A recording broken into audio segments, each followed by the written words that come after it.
자, 542쪽에 하단에 10번 사업계획의 이행 및 취소 등이라고 되어 있죠. 이 부분은 승인을 받았으면 일정 기간 내 사업에 착공을 해야 돼요. 착공 시기에 관한 것인데, 사업 주체는 승인받은 사업계획대로 사업을 시행해야 하고 다음의 구분에 따라 공사를 시작해야 됩니다. 다만 사업계획 승인권자는 대통령이지 않은 정당 사유가 있다고 인정할 경우에는 사업자 신청을 받아 줄칩니다. 그 사유가 없어진 날부터 1년 범위 안에 공사 착수기간을 연장할 수 있습니다. 그래서 착수기간은 1년 정도 연장해 준다 이 뜻이에요. 자, 그리고 그 다음 페이지에 보면 박스 안에 언제 착공을 해야 되는지 나옵니다. 1번에 일반 사업 시행 시 사업계획 승인받은 경우에는 줄칩니다. 승인받은 날로부터 5년 내 착공해야 돼요.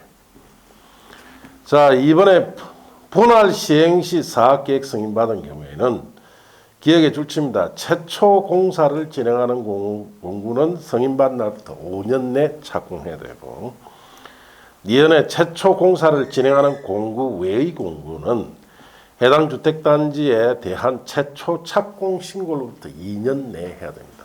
최초 공고는 5년 내 하고, 최초 공고 아닌 공고는 착공 신고로부터 2년 내 착공해라 이 뜻이에요. 자, 그렇게 하시고, 창고에 관한 것은 밑에 5, 6월 달에 보세요. 자, 이제 착공 신고 그 부분은 3, 4에 보시면 됩니다. 자, 12번에 사업계획 승인 취소도 3, 4에 보시고, 자, 이제 넘어갔어. 13번에 사업계획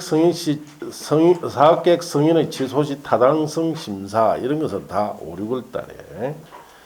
14번에 사업계획의 변경 승인 요청은 3, 4에. 15번에 사업계획 승인 절차 등의 1번 사업계획 승인 통보.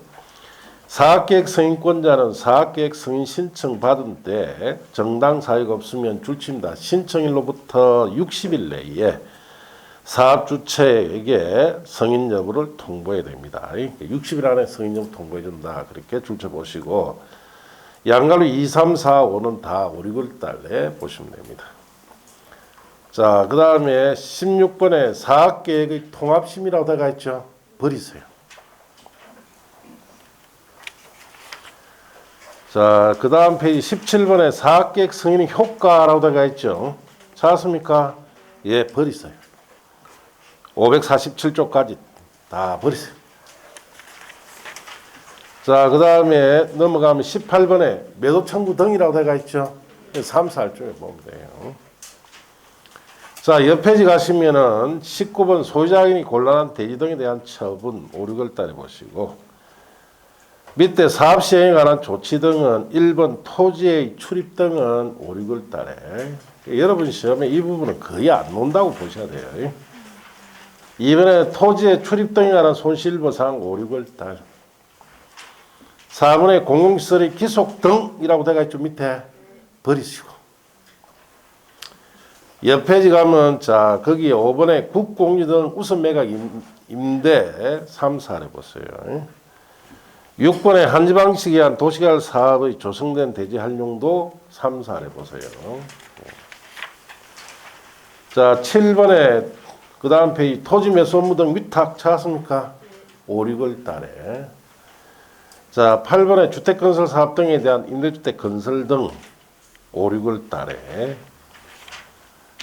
자, 이제 554쪽에 가시면 사업 시행이라는 큰 제목 있죠. 1번 주택 시공부터 버립시다. 뭐 여러분 중개과 아무 관련 없는 곳이에요.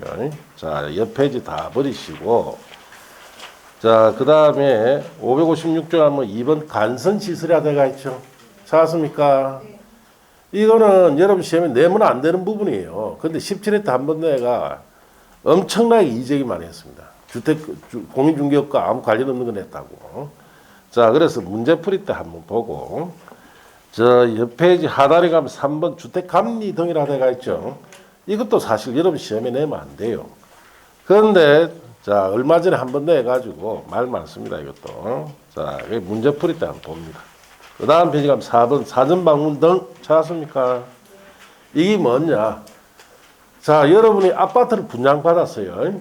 예, 아파트 분양받아가지고 내 아파트 공사 중에 있는데 여러분이 임의로 가는 거예요.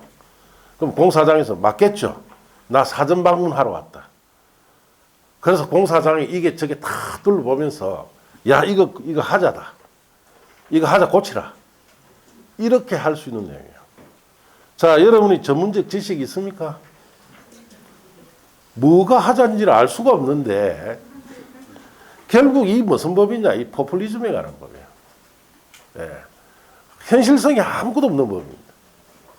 자, 그러다 보니까 전문적인 지식이 있는 사람이 국가나 지자체에서 지정해서 예를 들어서 남구에 구청에 자, 이 공사에 대한 전문적 지식이 있는 사람들이 공사 현장에 가서 사전에 방문해서 자, 하자 여부가 있는지 판단하고 할 수 있는 거지. 그냥 일반인이 내가 분양받았다는 이유로 가서 공사 중에 이게 하자다 아니다. 공사를 하는 중에는 그게 하자로 보일 수도 있어요. 하자가 아닌 것도. 전문적 지식이 없으면 도저히 가능한 일이 아닙니다. 그럼 이게 과연 현실적으로 가능한 일이냐? 제가 볼 때는 그냥 포퓰리즘 이런 법도 우리는 만든다. 그거 보여주는 것밖에 없습니다. 자, 그래서 선거 이후로 다 미루어요. 이번 선거로 인해서 이 주택법이 어마어마하게 바뀔 거예요. 자, 그래서 솔직한 말씀드려서 1번 후보가 당선되면은 주택법의 기본적 중요한 골격은 유지하되 자, 너무 지나친 규제라든지 또 불필요한 제도는 보완을 할 겁니다. 그리고 2번 후보가 되면은 아예 사회주의적인 시각에 관련된 법들은 다 폐지한다 그랬어요, 자기네가. 예. 폐지시켜버리고 너무 규제가 많고 그래서 지금 서울 같은 경우 아파트 공급을 해야 되기 때문에 너무 사회주의적인 어떤 시각에서 규제되는 부분은 다 폐지시키겠다 하니까 어쨌든 뭐 2번이 됐다 하면 이 책 못 봅니다, 이제. 다 없어지니까. 여러분 입장에 속했죠, 뭐. 예. 그러니까 1번 후보가 됐을 때는 상당히 많이 보완을 할 거예요. 그래서 선거 이후에 정확하게 언제쯤 이 법들이 바뀌느냐? 7월 달부터입니다. 자, 5월 달에 취임을 하죠. 새로 당선된 대통령이 5월 달에 취임합니다. 취임하면은 새 정부가 준비 기간이 한 2달이 필요해요. 준비 기간 끝나고 나서 7월 달 이후부터 본격적으로 자, 지금 손대야 되는데 다 지금 공약에 제일 중요한 공약 사항이 뭡니까? 주택 정책이 관한 거예요.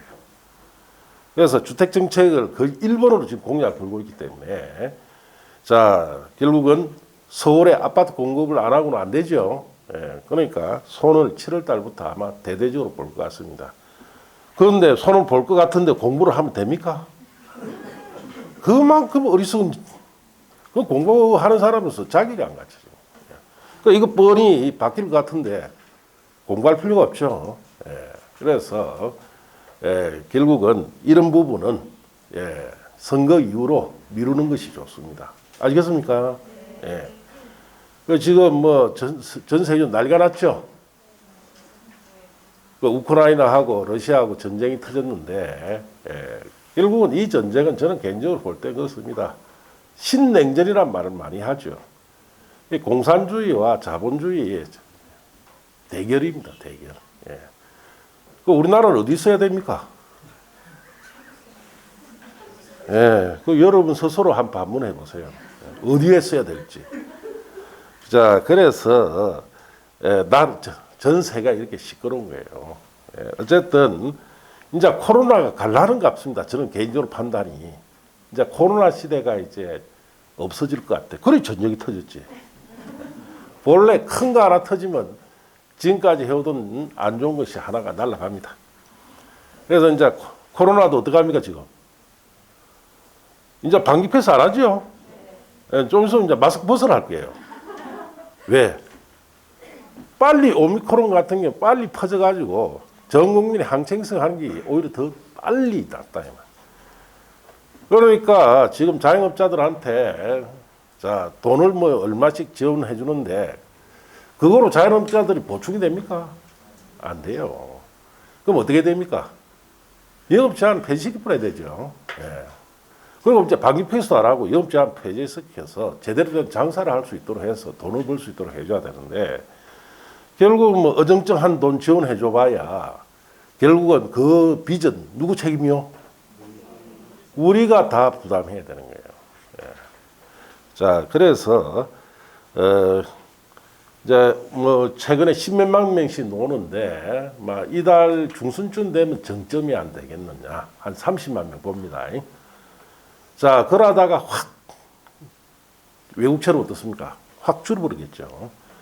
막 그래 되면은 이제 이 코로나도 끝나는 거 아니냐. 우리 저 독감 있죠? 독감처럼 된다. 독감처럼. 예. 올 여름은 제발 마스크 좀 벗고 수업을 했으면 좋겠습니다. 저는 엄청 답답해요, 이거. 그래서 이제 뭐 이제 코로나도 좀 조용해지고 저 유럽에 터진 저 전쟁도 이거로 끝을 내버려야 돼요. 예. 자, 그렇게 해서 힘들었던 이 시기를 좀 더 살기 좋게 끌고 가야 되겠죠. 예. 그래서 이런 부분은 선거 유로를 미룹시다. 예. 그게 현명한 거예요. 자, 넘기시고, 자, 560조 보세요. 사용검사 등이라고 되어 있죠. 찾았습니까? 자, 주택건설 사업이나 대조성 사업이 완료되면은 사업계획 승인받은 대로 제대로 공사했는지를 검사하는 것을 뭐라 부른다? 사용검사랍니다. 자, 그럼 사용검사권자 누구냐? 자, 그게 시장군수구청장 그게 줄치고 시장군수구청장이 원칙적으로 사용검사를 합니다. 자, 그래서 옆에는 읽어봅시다. 사업주체는 사업계획 승인받은 시행하는 주택건설 사업 또는 대조성 사업을 완료한 경우에는 주택대지에 대하여 국토교통령이 제한 바에 따라 시장군수구청장이 사용검사를 받아야 합니다. 자, 예외 국토교통장관 밑줄 치시고, 자, 국가 한국토지주택공사가 사업주체인 경우와 국토교통부 장관으로부터 사업계획 승인받은 경우에는 국토교통부 장관이 사용검사권자가 됩니다. 원칙은 시장군수구청장인데 예외로 국토교통부 장관도 사용검사할 수 있습니다. 자, 박스 밑에 다만이라는 내용 이하는 자 3살에 보시고, 자, 양갈로 이번에 사용검사의 통보.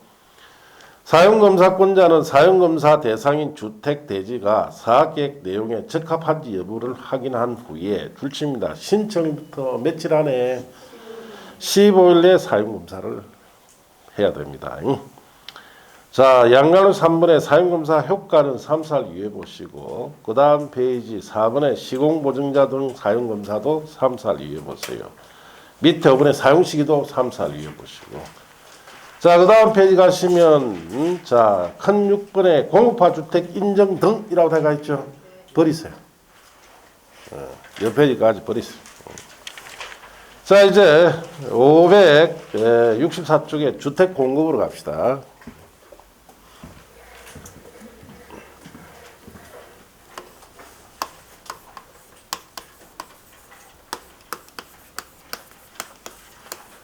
자, 주택을 공급한다라는 말은 대량으로 건설된 주택을 분양주택은 분양하고 임대주택은 임대를 한다 이 뜻이에요. 그러니까 공급, 즉 분양과 임대를 어떻게 할 거냐는 원칙적으로 자, 국토교통부령에다가 정해놨습니다. 이 국토교통부령이 주택 공급에 관한 규칙이에요. 이 규칙 속에 주택을 자 공급할 때 여러분이 잘 알고 있는 입주자 저축 순위제나 청약 가점제에 따라서 공급하는데 그러한 자세한 내용은 여러분 시험에 출제가 안 됩니다. 그러면 여기서는 시험에 나오는 건 뭐냐? 자, 주택을 공급을 하면서 투기가 생기는데 투기 방지를 어떻게 할 건지, 주택 가격을 어떻게 안정시킬 건지 이런 부분 중심으로 출제가 돼요. 한 2문제 정도 나옵니다. 예.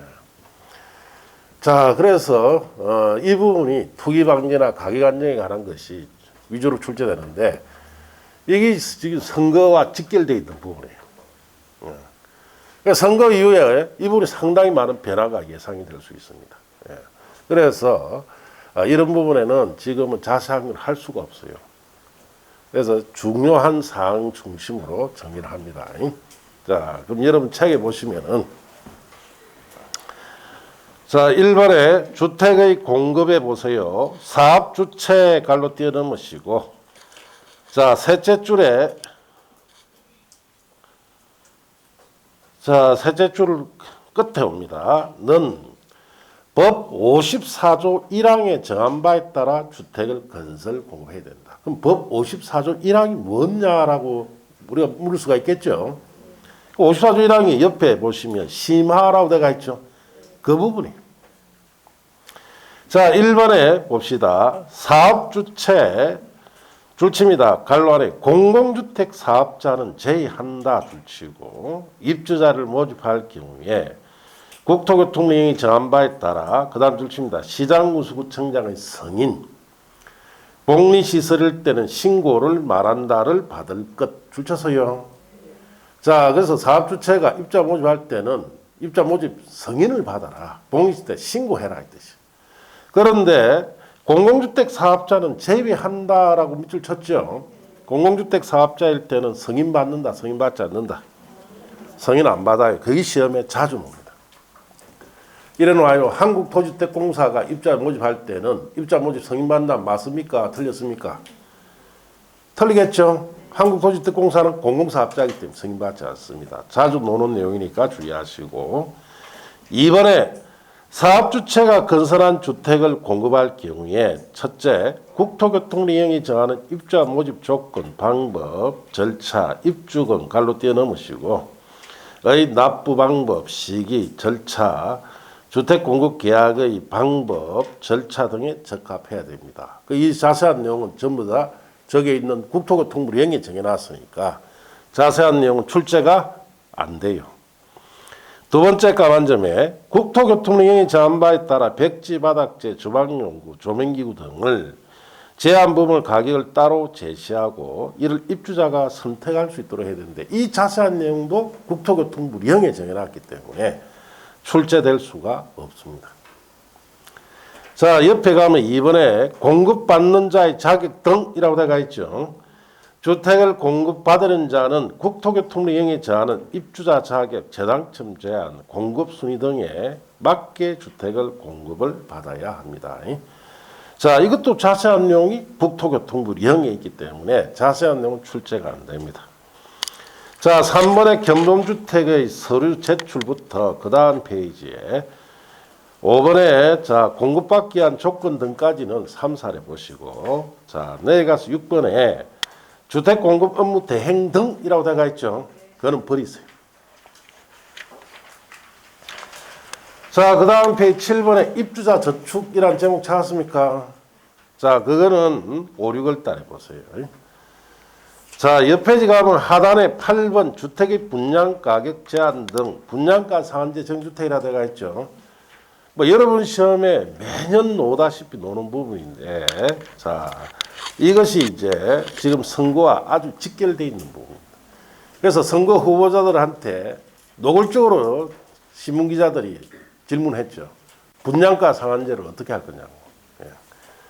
자, 그만큼 지금 우리 주택시장에서는 분양가 상한제가 미치는 영향이 크기 때문에 자, 그래서 뭐 1번 후보부터 말하면은 유지를 하겠다. 단 너무 지나친 규제는 좀 완화시키겠다. 이렇게 지금 이야기를 하고 있고 2번 후보는 폐지시키겠다. 예, 이는 사회주의에 관한 법이기 때문에 자, 자본주의 경제질서에 맞지 않는 법이다. 그리고 이것은 결국은 주택가격 폭등의 원인이 되기 때문에 없애겠다. 이렇게 이야기했어요.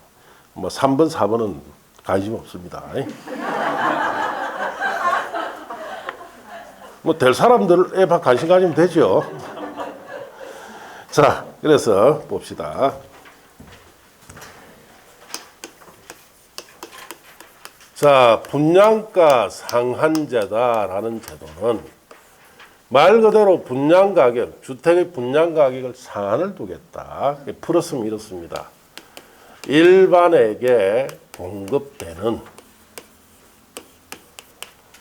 자, 공동주택. 공동주택의 자, 분양 가격을 자, 법에서 정한 가격 이하로 자, 공급해야 하는 제도를 분양가 상한제다. 일반에 공급되는 공동주택은 우리가 흔히 분양받는 아파트죠. 아파트의 분양 가격을 어디서 정하겠다? 법에서 정해주겠습니다. 법에서 정한 가격 이하로만 받아라 이 뜻이에요. 예. 자, 그래서 이거는 자, 자본주의적 경제질서와 맞지 않고 사회주의적 경제질서에 맞는 법입니다. 그래서 이걸 도입을 할 때는 과거 노무현 대통령 시절에 도입을 했죠. 예. 기존 주택의 투기율이라는 가격이 너무 상승하니까 덩달아 새 아파트 분양 가격도 상승할 수밖에 없죠. 너무 지나치게 상승하니까 이걸 가격을 통제시키기 위해서 이 분양가 상한제를 도입을 한 거예요. 그래서 분양가 상한제는 자, 법에서 딱 정해줍니다. 가격을 요까지만 받아라. 자, 그러니까 결국은 순기능이 있고 자, 역기능이 있다 이 뜻이에요. 순기능이라는 것은 이 분양가 상한제를 적용하게 되면은 자, 주택 가격의 안정을 시킬 수 있는 효과가 있습니다. 분양가 상한제 정했을 때 일정 금액만 딱 나라에서 정해주면 그 금액으로 분양가를 형성시켜야 되죠. 그래서 가격 안정시키는 이러한 순기능이 있는 반면에 역기능도 있어요. 자, 분양가 상한제를 적용하게 되면은 현실적인 주택 거래 가격과 분양가 상한제를 적용시켰을 때 거래되는 분양 가격과 자, 갭 차이가 너무 크게 나타나면은 신규 주택 공급을 자, 차단시키는 역할을 가지고 있어요. 자, 분양가 상한제 적용시키면 주택 건설 사업하는 입장에서는 손해를 보니까 아파트 건설한다 안 한다? 안 하죠. 안 하면 당연히 기존의 주택 가격이 어찌 됩니까? 폭등합니다. 폭등. 네. 자, 이런 순기능과 역기능을 가지고 있습니다. 그래서 자, 우리가 지금 20년 동안 분양가 상한제를 대한민국에 도입해서 지금 적용하고 있는데 서울 같은 데 이걸 적용해 보니까 순기능이 발휘됐습니까? 역기능이 발휘됐습니까? 이게 발휘됐죠. 예. 자, 서울에 실제 거래되는 아파트 가격 예를 들어서 30억. 분양가 상한제를 정했을 때는 10억만 받아라. 그러면 그 토지 가지고 있는 사람들이 분양가 상한제 적용시키면은 그만큼 손해가 크니까 아파트 건설한다 안 한다. 자, 그래서 신규주택 공급 차단시키는 역할이 나타나고 기존 주택 가격이 폭등하는 문제가 드러납니다. 20년 동안에 순기능이 발휘된 적은 단 한 번도 없습니다. 전부 다 뭐만 발휘됐다? 역기능만 발휘됐다. 그래서 결국은 서울시 아파트 가격이 물론 강남이나 한강변 주변은 4, 50억 하는 이유가 뒷받침해 준 게 이런 거예요. 지금 오늘 아침에도 뉴스 났죠. 서울시 아파트 전체, 서울시 전체 평균이 10매덕이라는 거, 아파트 평균. 말이 안 되죠. 서울의 구석까지 해가 다 쳐서 평균이 10매덕이다. 예, 너무 심한 거죠. 예. 결국은 이 분양가 상한제가 오히려 가격 안정을 시켜서 도입했지만 결과론적으로 결국은 기존 주택 가격이 폭등하는 문제, 즉 신규주택 공급 차단을 시키게 되는 이런 문제가 있기 때문에 지금 많은 학자들은 이제 이거 없애자 하는 이유가 여기서 노는 거예요. 예. 자, 그래서 우리도 저는 뭐 옛날부터 처음에 이 제도 나왔을 때부터 개인적으로 반대했습니다. 왜? 저거 역기능 발휘될 거다. 예. 그래서 저거는 이 제도는 아주 단시간에 가격 안정 효과만 딱 누리고 딱 없애야 되는 제도인데 너무 오랫동안 썼어요. 20년은 갔었기 때문에. 결국 저 제도가 결국 서울의 재개발 재건축 지역에 아파트 공급을 차단시키는 역할을 해버리기 때문에 상당히 문제점이 많다 이렇게 하시고 자, 책에 봅시다. 분양가 상한제 정주택이라고 되어 있죠. 자, 그게 줄칩니다. 사업주체가 일반인에게 공급하는 공동주택 중 다음 어느 하나에 해당한 지역에서 공급되는 주택의 경우에는 법 57조에 정하는 기준에 따라 산정되는 분양가격 이하로 공급자가 줄치고 갈로 띄름치고 하여야 합니다. 의무적으로 공급해야 돼요. 자, 그 다음 페이지 보시면 분양가 상한제를 적용해야 할 지역이 자, 박스 안에 있죠. 기억해 줄칩니다. 공공택지. 자, 공공택지에는 당연히 적용해라 이 뜻이에요. 자, 니은에 줄칩니다. 공공택지 외의 택지. 공공택지 외의 택지는 민간택지죠. 자, 서울에 전부 다가 여기에 니은에 해당됩니다. 다음 어느 하나에 해당하는 지역은 적용해야 되는데, 자, 거기 A의 공공주택 특별에 따른 줄칩니다. 도심 공공주택 복합지구. 자, 이거 우리 울산 같으면은 울산의 도심에 주상복합 아파트 같은 거 있죠. 그거 지을 때 적용하겠다. 그 다음에 자, 도시재생 활성화 및 지원에 관한 특별법에 따르는 줄칩니다. 주거재생 혁신지구. 자, 울산 같으면 주거지역 같은데 이거 적용합니다. 그 다음에 세 번째 줄칩니다. 주택가격 상승 우려가 있어 국토교통부 장관이 밑에 줄 저정책심의위원회 심의 거쳐 정한 점. 자, 그래서 이런 곳에는 분양가 상한제를 적용해라. 그래서 지금 서울 같은 경우에는 거기에 공공택지 외의 택지에 해당되지요. 그리고 A, B, C가 전부 다 서울에 해당되는 곳이에요. 자, 그래서 서울에 작년에 이거 7월 달에 이걸 법을 발표했습니다.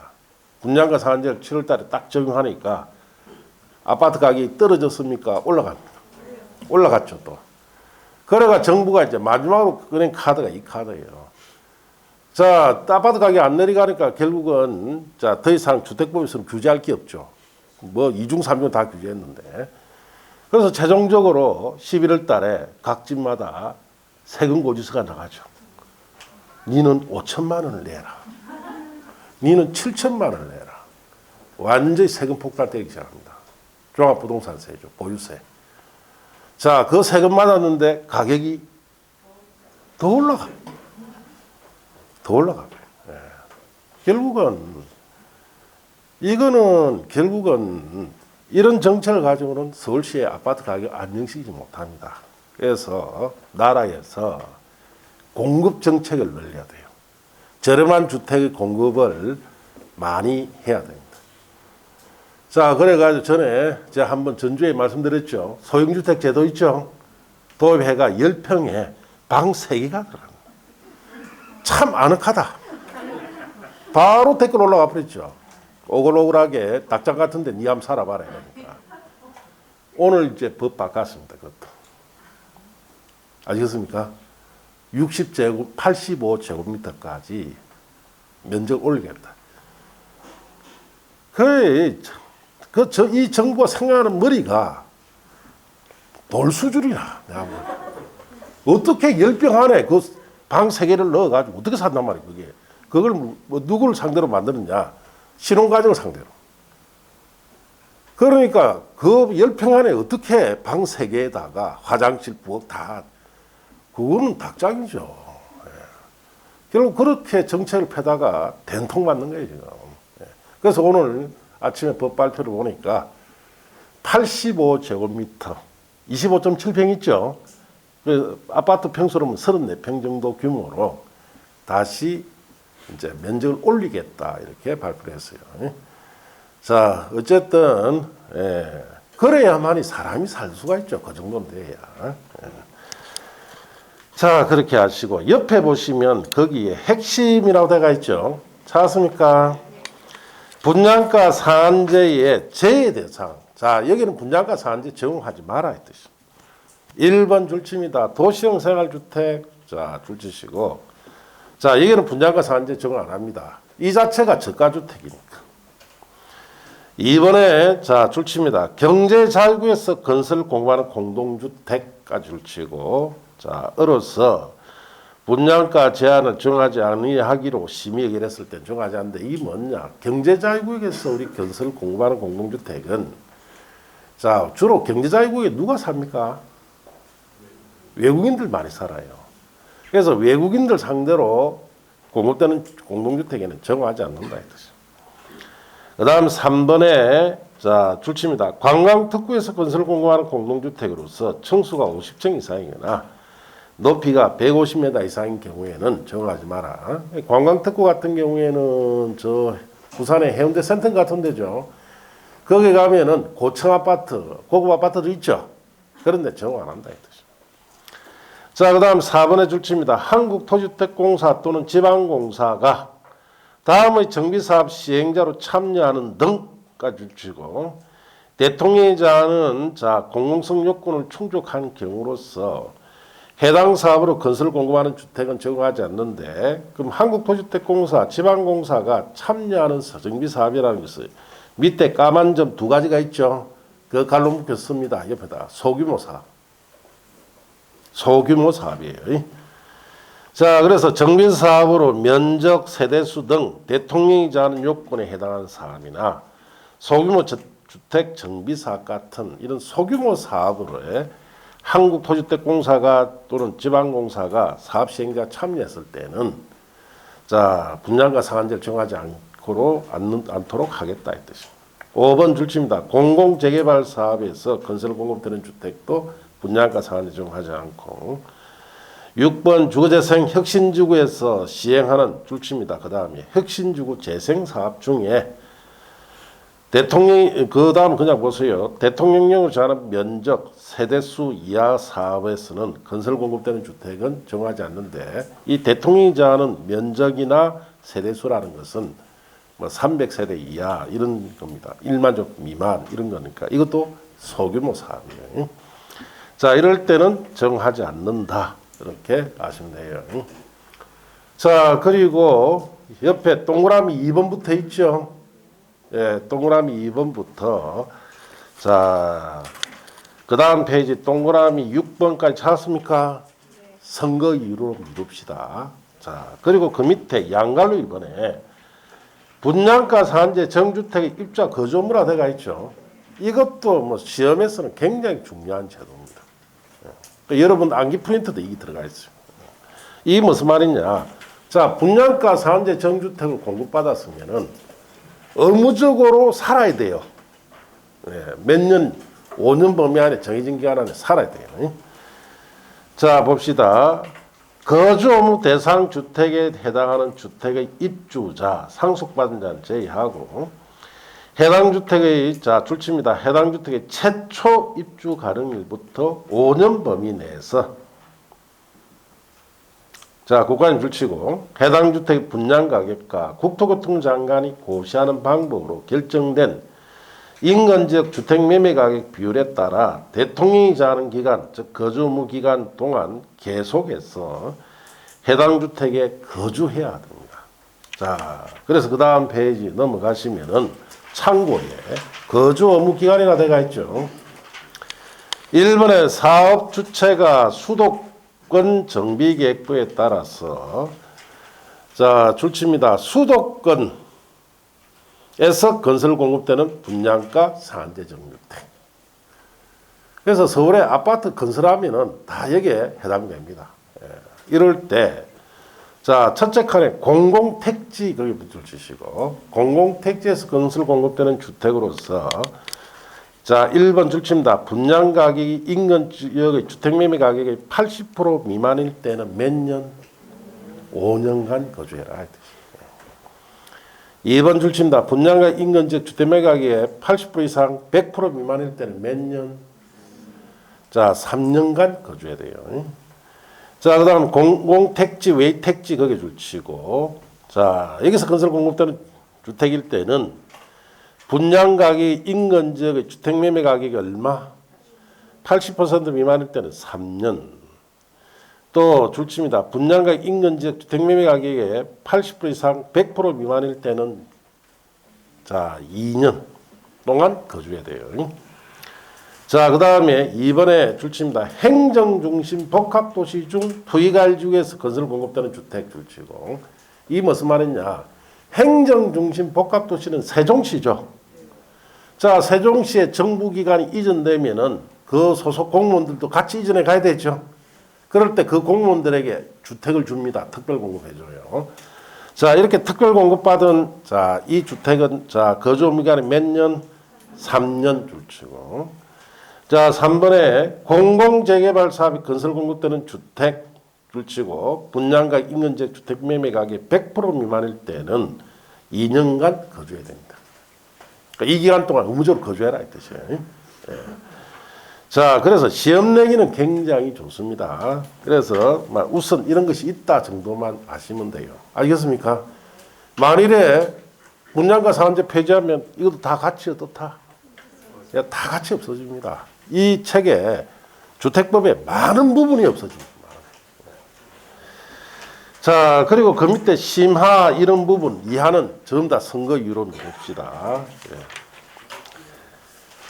자, 그래서 여러분 교재에 자 574쪽 보시면 주택 공급 질서 유지라는 거 있죠. 그 앞까지 다 선거유로 미루세요.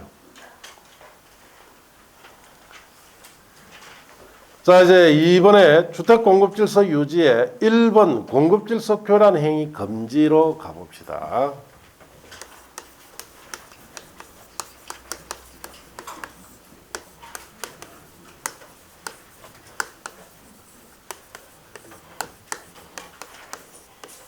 자, 공급 질서, 주택의 공급 질서를 교란, 깨트리는 행위는 못하도록 금지하겠다 이 뜻이에요.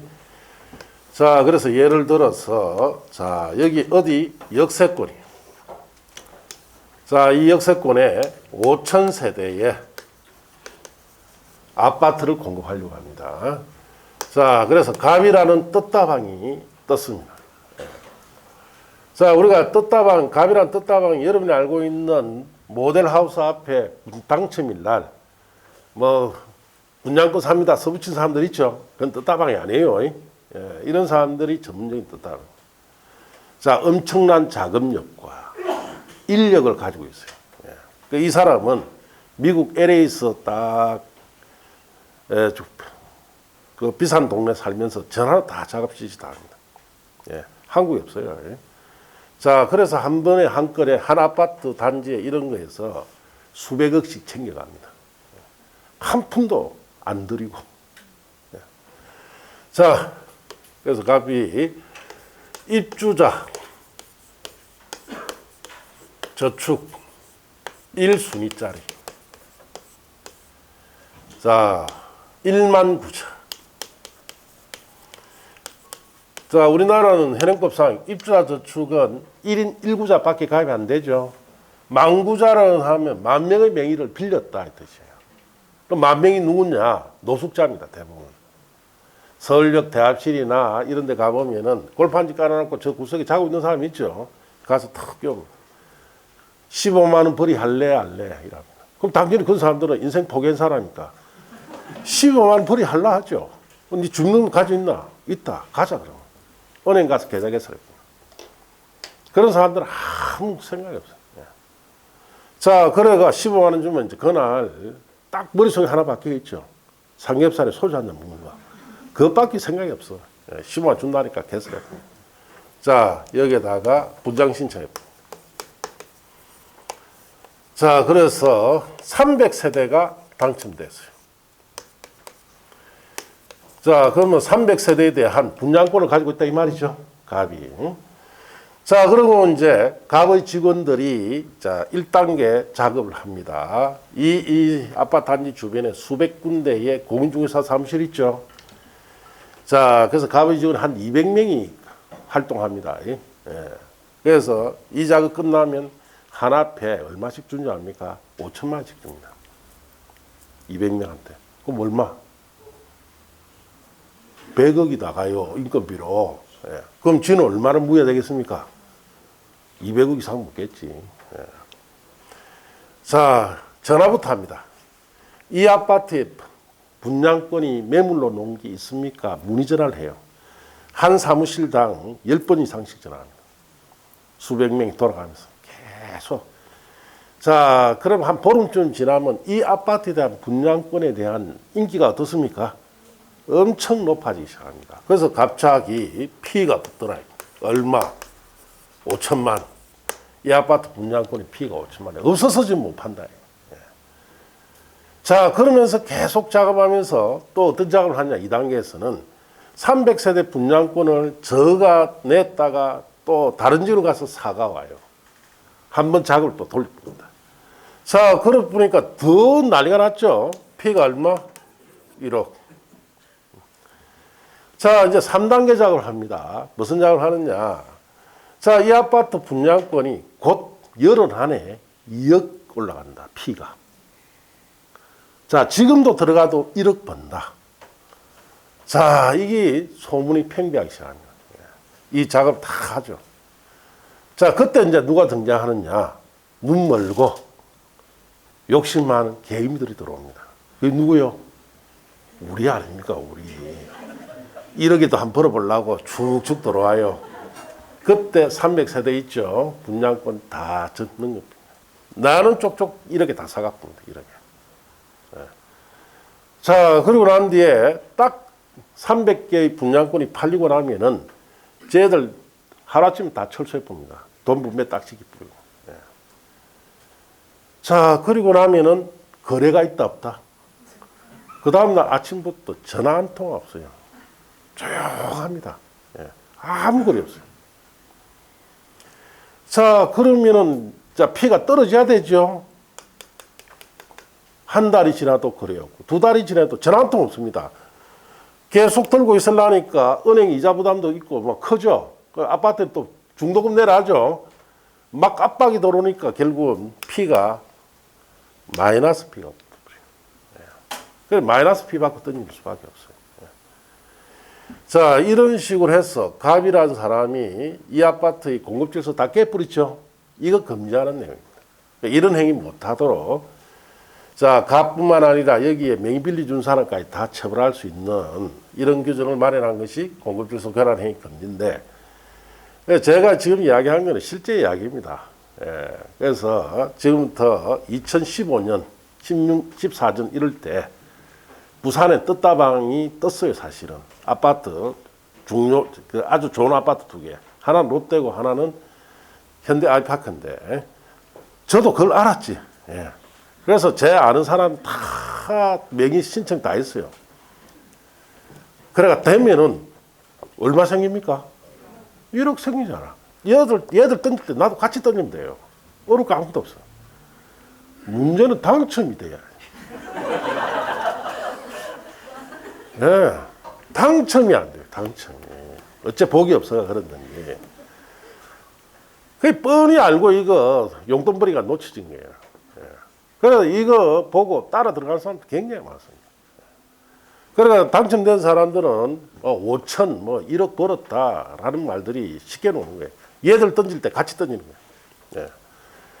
자, 그래서 결국은 이 아파트 공급질서를 이런 깨트린 행위를 할 때는 여러 가지 제재를 가해서 이런 행위 못하도록 하겠다 이 뜻입니다. 그럼 책에 보시면은 1번에 제한 행위라고 되어 있죠. 자, 누구든지 이 법에 따라 건설 공급되는 주택을 공급받거나 공급받게 하기 위하여 다음 어느 하나에 해당하는 다음 일주입니다. 정서 또는 지위를 양도 양수. 자, 까지 줄치고 관로 안에 매매 정려나 그 밖에 권리 변동 수반한 모든 행위를 포함하되 줄칩니다. 상속 저당의 경우는 제외한다. 자, 상속 저당으로 인한 양도 양수를 허용한다는 뜻이죠. 이 부분 시험은 꼭 그걸 묻습니다. 주의를 해야 돼요. 자, 또는 다음 줄칩니다. 이를 알선하거나 양도 양수 알선할 목적을 하는 강고까지 줄치고, 자, 갈로 띄우시고를 하여서는 아니 되며 누구든지 거짓이나 그 밖에 부정한 방법으로 이 법에 따라 건설 공급은 정서, 지위 또는 주택을 공급받거나 받게 하여서는 아니 된다까지 줄친대요. 여기서 제일 중요한 것은 상속이나 저당으로 인한 양도 양수는 허용한다는 뜻이죠. 그걸 기억하시고. 자, 양도 양수 알선이 금지되는 정서라는 것은 그 다음 박스 안에 있죠. 갈로 묶어봅니다. 주택을 공급받을 수 있는지, 즉 조합은지 같은 거. 입주자 저축 정서, 주택 상환 사채 등등이다. 그렇게 보시고. 양갈로 이번에 위반하면은 여러 가지 제재를 가한다 했어요. 위반 시 효과로서 줄칩니다. 국토교통부 장관 또는 사업주체는 그게 줄죠.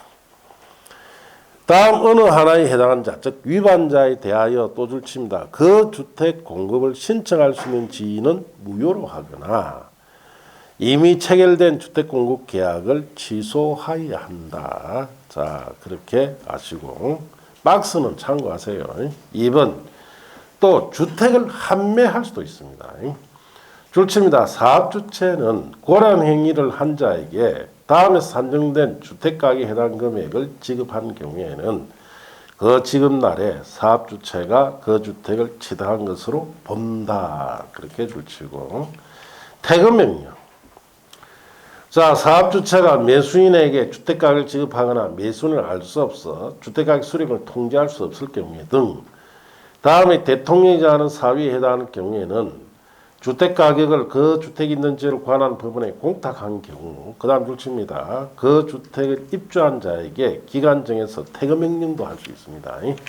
자, 이제 넘어가서 박스에 있는 건 참고하시고 입주자 자격을 또 제한할 수도 있습니다. 국토교통부 장관은 줄치시고 줄칩니다. 위반자에 대하여 10년 이내 범위에서까지 줄치고 밑에 줄 주택 입자 자격을 제한할 수도 있습니다. 그렇게 줄쳐보시고 또 형사처벌도 됩니다.